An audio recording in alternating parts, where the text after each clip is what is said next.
আগামীকাল তো শুক্রবার, তোমার অফিস ছুটি, চলো না কোথাও ঘুরতে যাই। অফিসের শিডিউলের চাপে আমিও খুবই ক্লান্ত। একটু ঘুরে আসতে পারলে খুব ভালো হয়। ম্যাজমেজে ভাবটাও একটু দূর হবে। সত্যি তুমিই আগামীকাল ঘুরতে যাবে? বাহ বাহ, কি চমৎকার, আমি খুবই খুশি।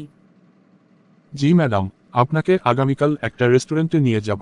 আচ্ছা হয়েছে, এখন খেতে চলো তো দেখি।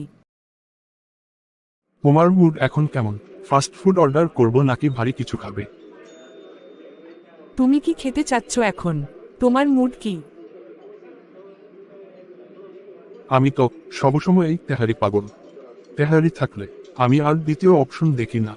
এখন বলো তুমি কি খাবে? আমি পোলাও আর গরু মাংস খাবো। ঠিক আছে, ওয়েটার ওয়েটার ওয়েটার ওয়েটার। বলুন স্যার, কি লাগবে?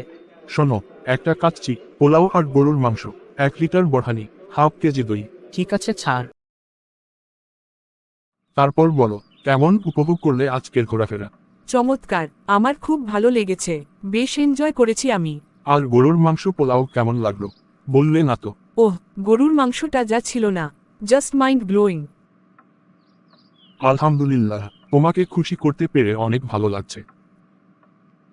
তুমি এত কষ্ট করলে, টাকা খরচ করলে, আমাকে সময় দিলে, আমাকে ঘুরতে নিয়ে গেলে, রেস্টুরেন্টে খাওয়ালে, আর আমি খুশি না হয়ে পারি? আচ্ছা হয়েছে, অনেক রাত হয়ে গেছে। আর দুজনেই বেশ ক্লান্ত, চলো ঘুমিয়ে পড়ি। ঠিক আছে চলো, আমারও ভীষণ ঘুম পাচ্ছে।